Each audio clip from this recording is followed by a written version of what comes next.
হঠাৎ করে বোনকে সারপ্রাইজ করব, ওদের বাসায় যাব ওকে না জানিয়ে। হ্যালো এভরিওয়ান, আসসালামু আলাইকুম। সবাই কেমন আছেন? আশা করি সবাই ভালো আছেন। আল্লাহর অশেষ রহমতে আমিও ভালো আছি।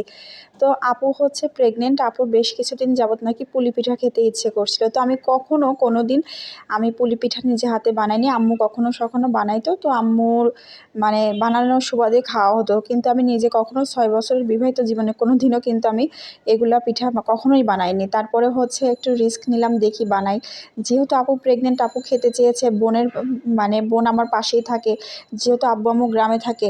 যদি আমি বোন হয়ে যদি বোনের জন্য এতটুকু না করতে পারি, এই প্রেগনেন্সিতে অনেক কিছুই খেতে ইচ্ছে করে, আবার অনেক কিছুই মেয়েরা খেতে পারে না। তো আমি যদি এতটুকু না করতে পারি তাহলে আমি কিসের বোন বলেন? তো তারপরে আপুর এই কথা শুনে আমার অনেক বেশি খারাপ লাগতেছিল যে আমি কখন এগুলো বানিয়ে আপুর কাছে নিয়ে যাব। তারপরে আমি মানে প্ল্যান করলাম, তারপরে বাজারে গিয়ে নারকেল কিনে নিয়ে আসলাম। তারপর হচ্ছে পিঠা বানানোর জন্য আটা ময়দা যা যা লাগে সব কিছু প্রস্তুতি নিচ্ছিলাম। সেই সাথে হচ্ছে হাঁসের মাংস রান্না করব, কষিয়ে ঝাল ঝাল মাংস হবে দুলাভাইয়ের জন্য। আর এদিকে থাকবে হচ্ছে মানে আমাদের গ্রামের ভাষায় বলে পাকান পিঠা আমাদের অঞ্চলে, বাট এটা হচ্ছে মালপোয়া পিঠা। যাই হোক, তো আমি সেই পিঠাটা মানে খুব একটা ভালো বানাতে না পারলেও খেতে কিন্তু অনেক বেশি মজা হয়েছে। আর হাঁসের মাংসটা যে এত বেশি মজা হয়েছিল, যাই হোক দেখি কি বলে আমার দুলাভাই বা হচ্ছে আপু ওদের বাসায় যায়। আর এই দেখেন আমি পিঠা বানাতে বানাতে ঘেমে ঘুমে মানে আমার যে কি অবস্থা, আর আমার ক্যামেরাম্যানের অবস্থাও খুব খারাপ।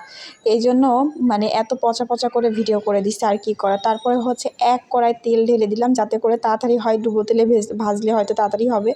তারপরে পুলি পিঠাগুলো সব কিছু মানে বানানো শেষ করে তেলের মধ্যে ভেজে নিব। আর এগুলা করতে আমার মানে প্রথমবার, মানে আসলে কি সহজ জিনিস অনেক বেশি কঠিন মনে হয়। আর যদি আমরা হচ্ছে কঠিন জিনিসও বারবার করতে থাকি তাহলে কিন্তু সেটা আমাদের কাছে একদমই হাতের ময়লা মনে হয়, মানে খুবই সহজ, এরকম এক কথায় পানির মতো সহজ। যাই হোক, তো এখান থেকে আমি বারবার পুলি পিঠা দিচ্ছি আর এভাবে করে প্রত্যেকটা ব্যাচ ভেজে নিচ্ছি। আর ছোট কড়াই ডুবো তেলে আমার কিন্তু ভাজতে মজাই লাগতেছিল, বানাতে যতটা না কষ্ট হয়েছে আমার কাছে প্রথম দিকে খুব কঠিন মনে হচ্ছিল। আর আম্মুকে জিজ্ঞাসা করলাম আম্মু কীভাবে বানাবো, আম্মু বলে বানিয়ে জাস্ট হচ্ছে তেলে ভেজে নিলেই হবে। আম্মুকে জিজ্ঞাসা করলাম প্রসেসটা বলো, আর আম্মু আমাকে এই কথা বললে। আমার এত বেশি রাগ হয়েছিল, আবার হাসিও পাইতেছিল। তো যাই হোক, তারপর আমি এখানে হাঁসের মাংসটা কিন্তু করে নিয়েছি। অনেক অনেক সুন্দর ইয়াম্মি কিন্তু কালার আসছে, আমি খেয়েও দেখেছি, অনেক মজা হয়েছে। এখন দুলাভাইয়ের জন্য তোলার পালা। বড় একটা মানে হটপট নিয়েছি, এর মধ্যে যতগুলা যাই ততটুকু নিব।